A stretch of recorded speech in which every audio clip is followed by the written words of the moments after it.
இனிய உறவுகளே, அன்பு உறவுகளே, இனிய வணக்கங்கள். வணக்கம். சுரேஷ் போய் தேடுறான், எங்கிற அக்பரை காணும். அக்பரு, சுரேஷ், நாகேஸ்வரன் 3 பேரும் நல்ல ஃப்ரெண்ட்ஸ். படிப்புலையும் சரி, எல்லாத்துலேயும் சரி, எல்லாம் ஃபர்ஸ்ட் செகண்ட் தேர்டு அப்படின்னு போட்டுன்னு வரக்கூடிய பிள்ளைகள். பட் என்னமோ தெரியல, இந்த அக்பருடைய ஆக்டிவிட்டிஸ் எல்லாமே மாறி இருக்கு. அவருடைய ஸ்டைலு, அவருடைய பேச்சு, பாணி எல்லாத்தையும் கோவப்படுறான். ஏன்னு தெரியல. நாகேஸ்வரன் கேட்குறான், என்னடா சுரேஷ் ஏன் அப்படி இருக்கான்? தெரியலடா என்ன விஷயம்ட்டு. இன்னைக்கு கூட நான் கிளாஸில் போய் பார்த்தேன், அவனை காணோம். திரும்பவா போகலாம் அப்படின்ட்டு திரும்பவும் போய் கிளாஸில் போய் தேடுறான்னு. தேன்னா அவன் பை இருக்கு, அக்பரோட பை இருக்கு, ஆனால் அக்பரை காணோம். என்ன ஏதுன்னு திரும்ப ஓடுறான், அங்கே ஓடுறான், இங்கே ஓடுறான், இங்கே ஓடுறான். எங்கேயோ போய் பார்த்தா எங்கே பார்த்தாலும் காணோம். இந்த கிரவுண்டில் ஒரு மூலையில் உட்காந்துருக்கான் அக்பர். அக்பர்கிட்ட போய் பேசுகிறான். இது சுரேஷ், நாகேஸ்வர் 2 பேரும் போய், அக்பர் என்னடா நாமெல்லாம் உயிர் நண்பர்கள் இல்லையா? நாங்கள்லாம் உனக்காக எது ஒன்றாலும் செய்வோம் இல்லையா? உனக்காக செய்யறதுக்காக தான் நாங்கள் இருக்கிறோம். ஏன் என்னமோ போல இருக்க? உனக்கு எதுவாக இருந்தாலும் என்கிட்ட சொல்லக்கூடாதா? இல்லைடா அது ஒன்றும் இல்லை. இல்லை நீ இந்த மிட் டேர்ம் பாஸ் டெஸ்ட்டில் கூட குறைச்சலா மார்க் எடுத்திருக்கேன். ஏன்னு எனக்கு தெரியல. எதுவாக இருந்தாலும் சொல்கிறா. ஒன்றும் இல்லைடா, வீட்டில் இல்லை விட்றா, சொல்லுடா. டேய் நான் உயிர் நண்பனா இல்லையா? டேய் அவன் நாகேஸ்வரன் உனக்கு உயிர் நண்பனா இல்லையா? சொல்லு, அப்புறம் மற்ற சமாச்சாரத்தை பேசு, சொல்லு அப்படின்னு கேட்கு. ஆமாம், நான் அதை சொல்ற விரும்பல. என்ன பண்ணலாம்? சரி சொல்கிறேன், உங்ககிட்ட சொல்ல யாருன்னா சொல்ல போகிறேன். டேய் எனக்காக நீ எல்லாமே செய்தவட்டா, நீ எனக்காக நீ எல்லாத்தையும் விட்டு கொடுத்தவட்டா, நீ உன் சைக்கிள் கூட எனக்கு ஆசைப்பட்டன்றதுக்காக உன் சைக்கிளை கொடுத்தவட்டா நீ. நான் உங்ககிட்ட சொல்லாமல் இருப்பேடா. இல்லைடா, வீட்டில் அம்மா அப்பா எப்பவும் சண்டை போட்டுகிட்டே இருக்கிறாங்க. என்ன காரணமோ தெரில, அப்பாவோட செய்கையில் மாறுதல் இருக்கு. என் தங்கச்சி மிரள்றாடா, பயப்படுறா வீட்டுக்கு வர்றதுக்கு. சின்ன பொண்ணு, அவ 6ஆம் கிளாஸ் படிக்கிறாடா. நானாவது 8 9 8 முடிக்க போறேன்டா. அவ மிரள்றாடா. அவ என்ன பண்றதுன்னு தெரியல. சரி என்ன காரணம் தெரியலடா, என்ன விஷயம் சொல்ல மாட்டேங்கிறாங்க. எங்க அம்மாட்ட கேட்டா, போய் வேலையை பாடுறா, நீ படிக்கிறது மட்டும்தான் உனக்கு வேலை, கல்விதான் உன்னைய காப்பாற்றும், இந்த உலகத்துல வேற எதுவும் காப்பாற்றாது. நாங்க சொத்து சேர்த்து வச்சிருந்தா கூட அது உன்னைய காப்பாத்தாதுடா. உன் தங்கச்சி கரையேத்து, நீ கரையேறு, இதுதான் என்னோட ஆசை. எங்க கதை விட்றா, நாங்க பார்த்துக்கிறோம். இல்லைம்மா, வீட்டில் சுமூகமா இல்லைம்மா. நான் நல்லா தூங்கிட்டு, அன்னைக்கு தூங்கிட்டு கண் மூழ்ச்சி பார்க்குறேன், என்னமோ ஒரு சவுண்டு கேட்குதும்மா, சத்தம் போடுறீங்க, சண்டை போடுற மாதிரி கேட்குதும்மா. எனக்கு மனசு சரியில்லைம்மா, நீங்கள் என்னன்னு சொல்லுங்களம்மா.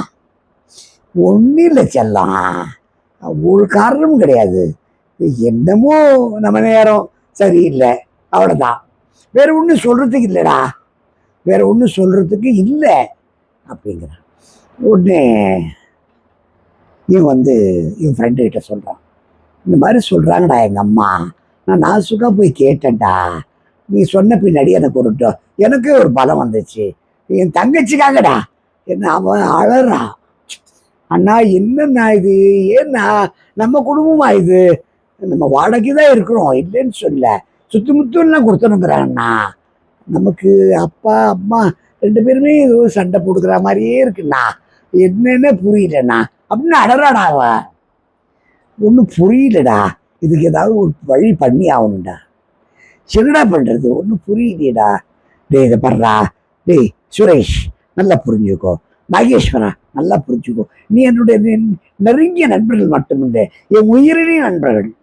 நீங்க வாங்கடா வீட்டுக்கு, நீங்க இங்கே அம்மாட்ட பேசுங்க. டேய் அது சரியா இருக்குமா, நீ எங்க அம்மா உங்க அம்மா மாதிரிடா, வாடா வீட்டுக்கு. சரி சுரேஷும் நாகேஸ்வரனும் அக்பர் வீட்டுக்கு போறாங்க. மதங்கள் வேறையா இருக்கலாம், ஆனால் மனங்கள் ஒன்று. போன உடனே அந்த பிள்ளைகளை வர வச்சு அதை பார்த்து சந்தோஷமா எல்லாம் கலகலப்பா இருக்காங்க. அவங்க அம்மா மட்டும் முகம் வாடி போயிருக்கு. ஒரு ஒரு கலகலப்பு இல்லை, ஒரு டல்லா இருக்கிறாங்க.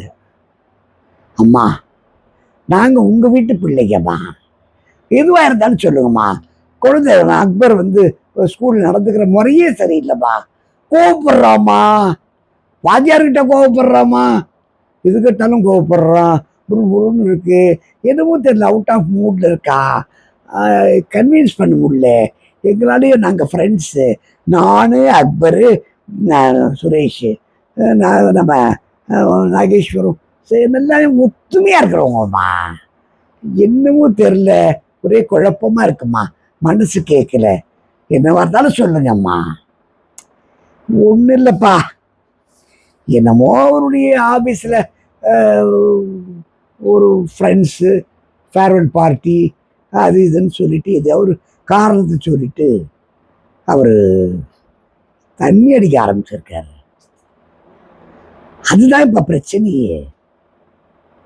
அச்சுச்சோ, அப்படியா? ஆமாம்மா, வேற ஒன்றும் இல்லை கண்ணு, அது எனக்கு பிடிக்கல, அந்த வாடகை எனக்கு பிடிக்கல, நான் என்ன பண்ணுறேன்னு தெரியல எனக்கு. அவர் அப்படி போகிற ஆளும் கிடையாது, கருத்தான ஆள், இந்த குடும்பம் நல்லா இருக்கும்னு நினைக்கக்கூடிய ஆள்.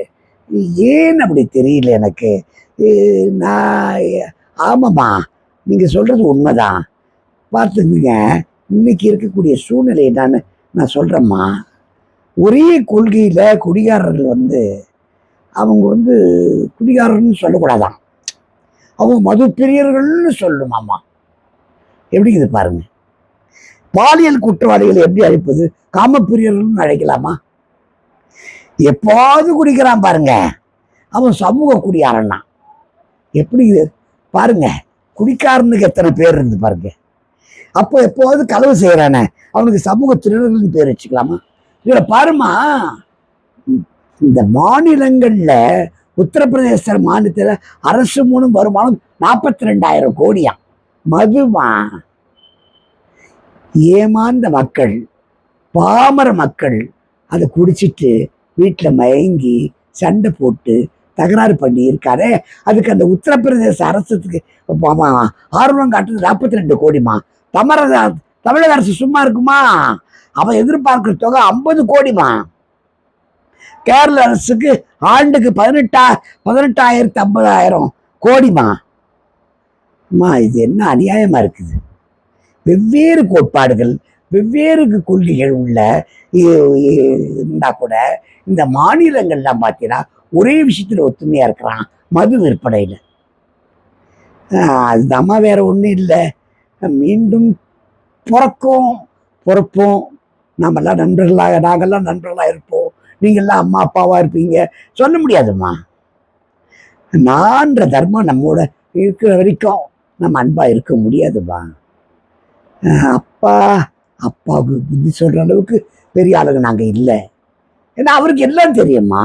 இன்னைக்கு செதுக்கி ஒண்ணுமே இல்லாத குடும்பத்தை ஒரு சாதாரணமா வந்த உங்களை இன்னைக்கு ஒரு குடும்பமாக்கி ஒரு அழகான ஒரு பிரமாதமா ஆக்கியிருக்காருமா. ஏன்னு தெரியல. அவர் தங்கமானவருமா, அவர் மேல எனக்கு முழு நம்பிக்கை இருக்கு அப்படின்னு இவன் சொல்லவும் கதவுக்கு பின்னாடி இருந்து அவங்க அப்பா கேட்டு கண்ணீர் விடுறார். குழந்தைகளா, உங்க காது வரைக்கும் போற அளவுக்கு என்னுடைய செய்தி அமைஞ்சு போச்சு.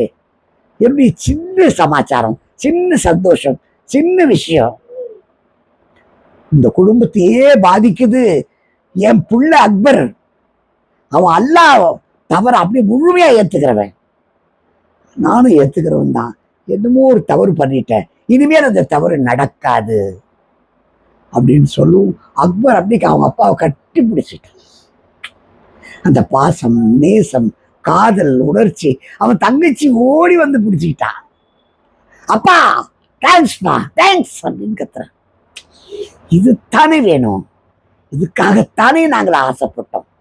நான் யாரும் ஒன்றும் இல்லைப்பா, நாங்கள் 3 ஃப்ரெண்ட்ஸும் கிளாஸ்ல 1st 2nd 3rd போட்டி போட்டுட்டு இருக்கோம். எங்க காலம் எதிர்காலத்திலையும் இந்த போட்டி நடக்கும். எதிர்காலத்தில் நாங்கள் வெற்றி பெறுவோம்ப்பா. எங்க மூலமா இந்த குடும்பம் வெற்றி பெறும், அது நிச்சயம். அதுக்கு நாங்க நிச்சயமா என்ன வேணா சொல்ல தயார்ப்பா அப்படின்னு எனக்கு அந்த நம்பிக்கை இருக்குப்பா. நீங்க ஜெயிச்சிருவீங்க.